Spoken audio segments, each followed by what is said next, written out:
says that everything great and worthwhile in human life is an accumulation of hundreds and sometimes thousands of tiny efforts and sacrifices that nobody ever sees or appreciates. Understand that every choice you make ignites the compound effect, either in the positive or the negative. To those who have everything, more will be given. From those who have nothing, everything will be taken. It's like what's very pessimistic in some sense, because it means that as you start to fail, you fail more and more rapidly. But it also means that as you start to succeed, you succeed more and more rapidly.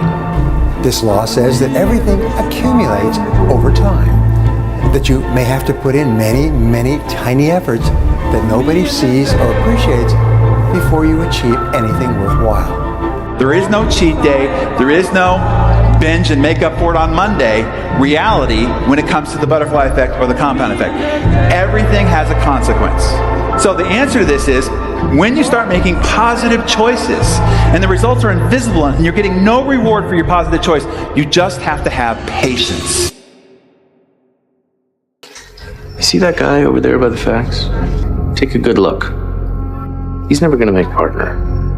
Okay, let me guess, because he threw a lousy rookie dinner. No, because he doesn't get it.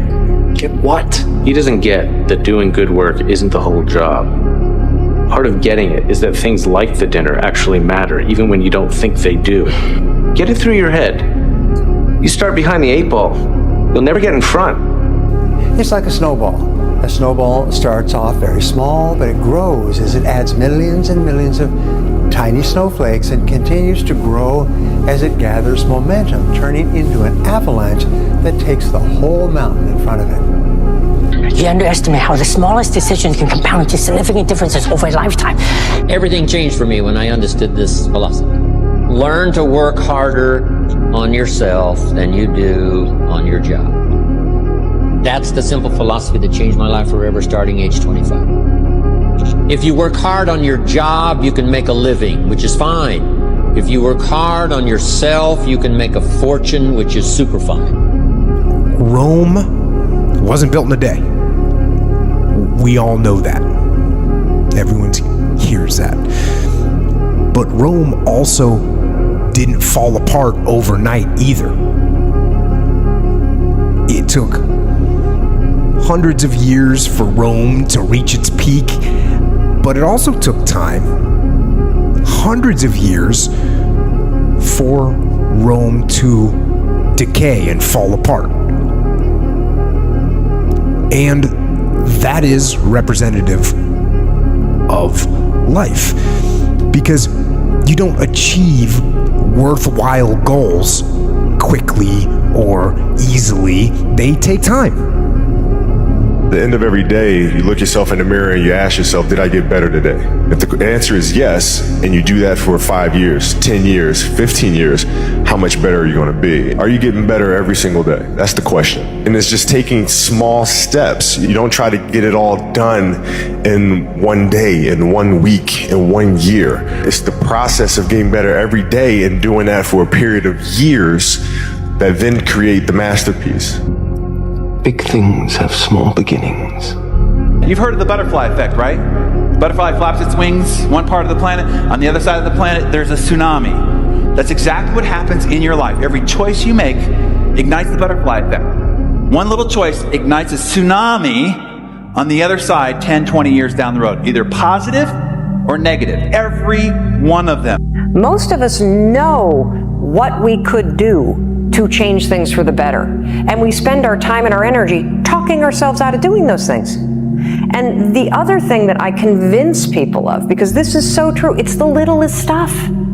The little things make all the difference. A true change comes down to 5-second windows. And so you take an incremental step and, well, now you can lift 55 pounds instead of 52.5 pounds. You think, well, what the hell is that? It's like, it's one step on a very long journey. And so it starts to compound on you. So a small step today puts you in a position to take a slightly bigger step the next day. And then that puts you in a position to take a slightly bigger step the next day. And you do that for 2 or 3 years, man, you're starting to stride. Doing the thing in spite of not wanting to do the thing is discipline, right? You don't need motivation to get yourself up to go and do a thing. Make the promise small, build it up step by step. know that you are going to have setbacks. And this is my favorite rule from James Clear, which is a habit missed once is a mistake. A habit missed twice is the start of a new habit. If you're disciplined in that, you'll speed up extraordinarily rapidly. And so that's the good news, you might say, is that you can take very small steps, even ones that might be shameful in their size, and you have to admit that to yourself. But once you get the ball rolling, it doesn't roll in a linear fashion, it rolls in a geometric fashion. The difference between you and the average person is you're willing to take more pain. You're willing to take more no's. You're willing to work longer and harder hours. You're willing to put in the suffering that other people just won't do. They'd rather go home and watch television and go drinking and watch sports on the weekends and so on, but all the people who are successful are willing to take the pain that goes with their work. And the greatest pain of all is being told no, being rejected, because we take it personally. We think it's something fundamentally wrong with us or our company or our product, and it hurts us and we feel bad inside. But once you can change your thinking about that and say, hey, no is good. No's are inevitable. They go with the territory. I promise you, if you will pursue no's, if you will go for no, if you'll try to get as many no's as possible, you're going to be a big success in life. Nothing will stop you. Because the more you get no's, the smarter you get, the faster you get, the quicker on your feet you get, and the fewer no's you get. The very willingness to go out and get all the no's makes it likely that eventually you get fewer and fewer no's and more yeses. You don't achieve worthwhile goals quickly or easily. They take time.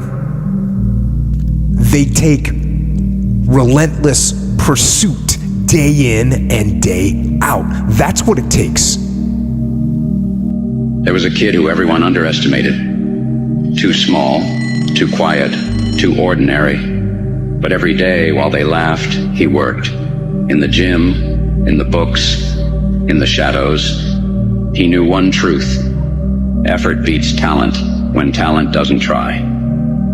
Years later, they asked him how he did it, and he just smiled, because they never saw the grind.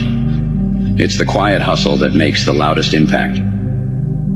The compound effect reveals the core essentials responsible for the success of every superachiever you will ever read about. This is the bottom line. Success is not doing 5,000 things really well. Success is doing about a half a dozen things really well 5,000 times. At least at first, it's a slow process.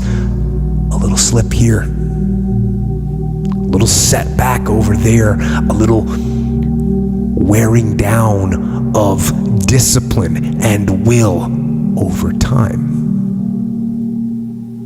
That's the thing. Success counts. The law of accumulation says that everything counts.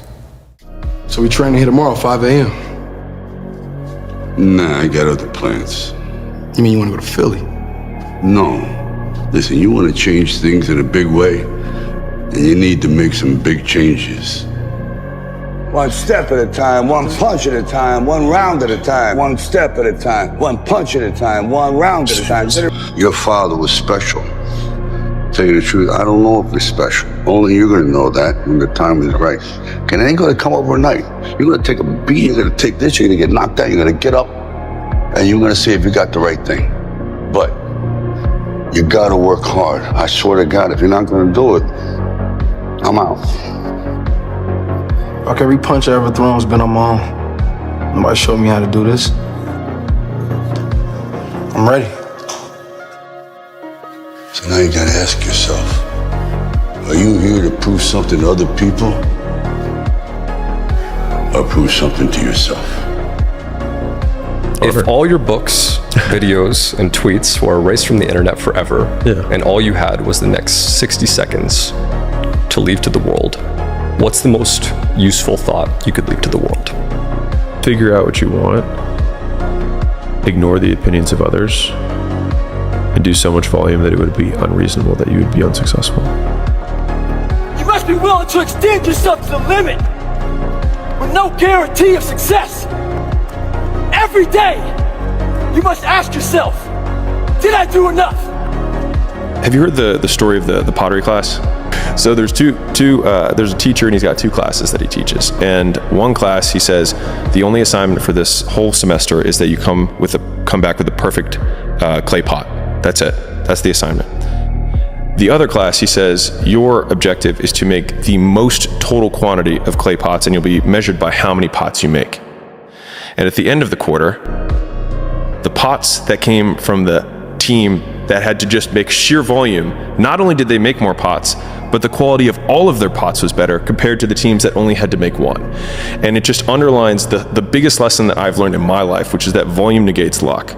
The story of the bamboo. Bamboo spends its growth time under the dirt, 5 to 7 years. And then within a couple weeks, it shoots up meters and meters into the sky. And people are like, whoa, bamboo grows so fast. No, it didn't. It took years. You just couldn't see it. So when you see growth and you see wins, it comes from consistently compounding wins.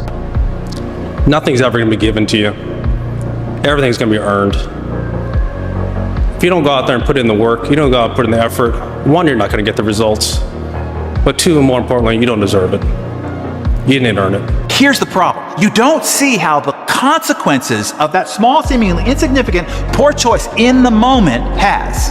In the moment, it doesn't look like it matters at all. You don't have that heart attack. Your face doesn't shrivel up. You're not shoved into the unemployment line. And your thighs don't turn thunderous. Oh, but you have done it. You have activated the compound effect. And that choice becomes behavior. And behavior that repeats becomes a habit. It accumulates, and then it compounds into calamity, into divorce, into career failure and financial ruin. The good news is the compound effect works in the other direction as well. You don't need to radically make over your life. You don't need to make quantum leaps of change. You don't need to completely overhaul your personality, your character, and your life.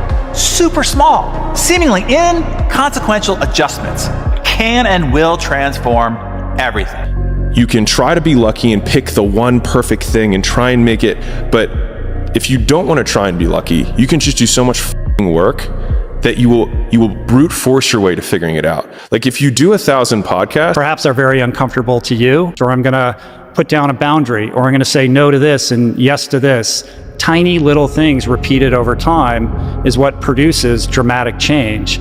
And it's like this curve, it's like this very slow curve until it asymptotes up.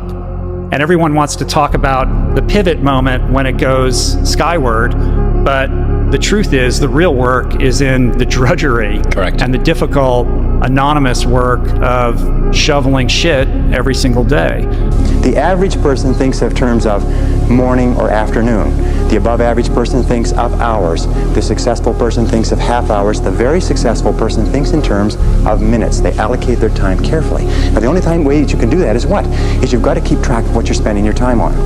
60, 70, 80% of people are not aware of how they spend their time. They think they spend a lot of time in meetings. It turns out they spend a lot of time socializing. They think they spend a lot of time working on reports. It turns out they spend a lot of time on the telephone.